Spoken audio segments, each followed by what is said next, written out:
Kimmy, let's turn. Oh, thank you so much. Who's on your kill list? So you're gonna cut, all right. What's that one? Well, first of all, welcome back from LA. Thank you. I was just at the Awesome Summit, which is right next to the Spider Summit. Yeah. So that's pretty sweet. The Awesome What are you Summit. guys working on? We're working, yeah, some awesome Fireworks. stuff, some bunch of cotton candy and shit. Cool. Oh, I can't wait for the new cotton candy. You do have something pretty big coming up on the 13th, though. Oh yes, Nerdcore Rising, the documentary I've been working on for 5 years, is finally making a New York City premiere February 13th at the 92Y. So check out the website, nerdcorerising.com. Yay! Unless you don't know, Nerdcore Rising is about. It's about MC Frontalot. He raps about Dungeons and Dragons and nerdy things and comic books and whatnot. And making cameo appearances are Weird Al Yankovic, Jello Biafra, Brian Posehn, and Prince Paul of De La Soul. Oh. So it talks about, nerdcore and kind of the new music, how the web influences how music is distributed and all that, and about one nerdy rapper who can make it. You gotta have drama. It's a documentary after all. Cool. Well, everybody check that out. We're going to move on with our first section, which we like to call the stack. Yay! All right. First thing we're going to talk about, of course, is Mighty Avengers. Alex, I would say some people are going, woo! People are like, whoa! Because I don't know if it's like boo or woo. They're just a little tired. Mighty Avengers, whole new team of superheroes on here. Talk about a little bit what goes into putting together a new superhero team. What are you allowed to use? What are you not allowed to use? Oh, that's a good question. How do you get past this love fest? Jeez, you two. I also thought He slapped me when he walked out. Doesn't anyone want to, like, there's someone on the internet, be able to, like, let me see him in person? Yeah! I was saying to Matt Brady, like, a while ago, like, if Newsarama had one collective face, I just and then his response was, every day the same thing. This guy runs it, so. That's going on YouTube now. We're barely on the internet. We're on the very edge of the internet. we're about to fall off. But no, there was a time when the working plan for Mighty Avengers was, it was kind of like inheriting the Yankees and only getting the pinstripe suits. It's like all the players were leaving, and it was like, here, you get to write Mighty Avengers, but you can't use any of these characters. Have fun. And it was like, the plan was originally to take a whole bunch of the initiative kids. This was before it was even discussed with me, and graduate them, and they'd be the Mighty Avengers. And I'm like, well, that's Young X-Men. I want to write. If I'm writing Mighty Avengers, give me the keys to the car. That's what the car I want to drive. So I was running around trying to get any characters, and I was talking to Bendis, and I'm like, well, can I have this one? No, that's being used. This one, anyone? I'm like, give me something. And he's like, well, the Skrull ship, you pick people who are coming back from the Skrull stuff. I'm like, oh, what about Elektra? That's great. I'm like, awesome, I've got something. I don't know what this is. She'll be the main person. It'll be Elektra. I was just like frantic. And I talked to Tom Brevoort. I'm like, Bendis says I can have Elektra. Well, Bendis can't give you Elektra. Wait, you run around looking for characters? I was running around looking for characters.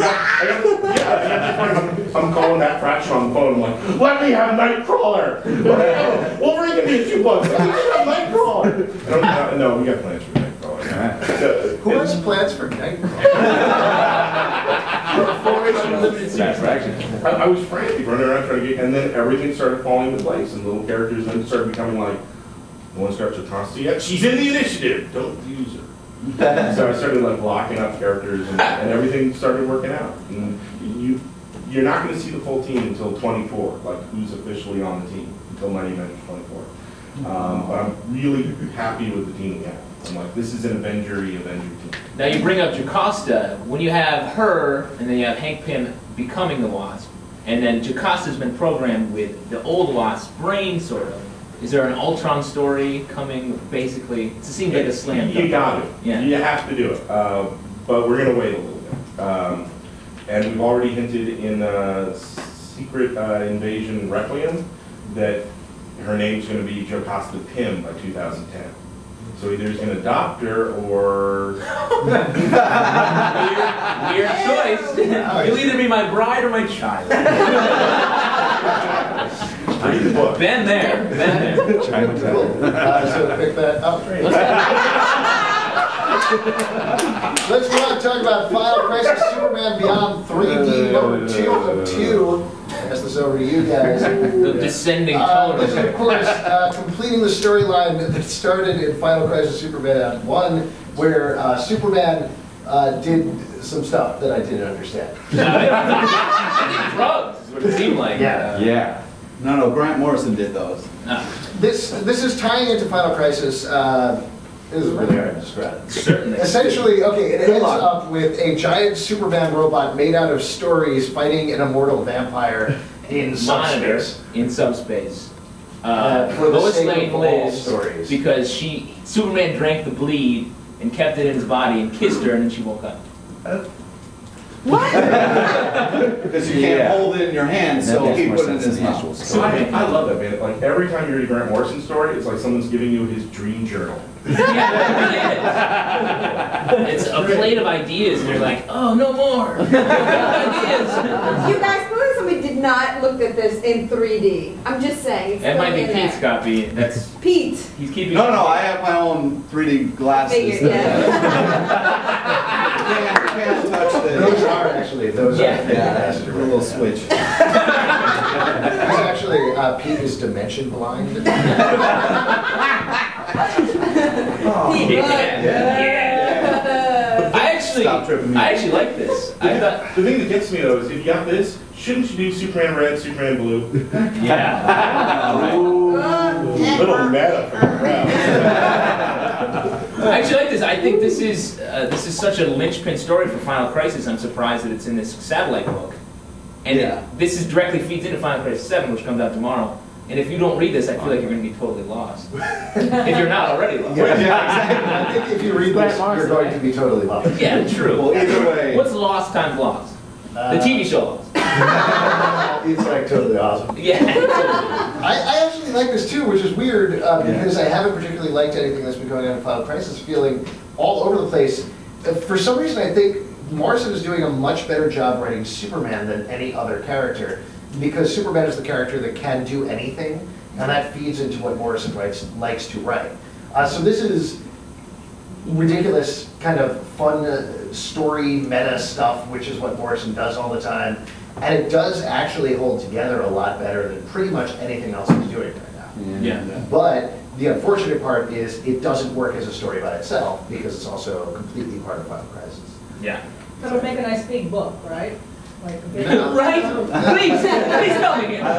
Yeah, it's a little less crazy than what's going on in Final Crisis, which is a little bit more palatable. But the 3D is awesome. In the first one and the second one, it's almost worth it just to put on the glasses and enjoy it. Yeah. Can you really like do that on the subway? Like, excuse me. Yes, you can. Because that was his I'm gonna eat my dinner. Yes, we can. Kimmy, director of Nerdcore Rising. Thank you. That's correct. Yeah, would you say pick this up? Yeah, it's been 2 issues.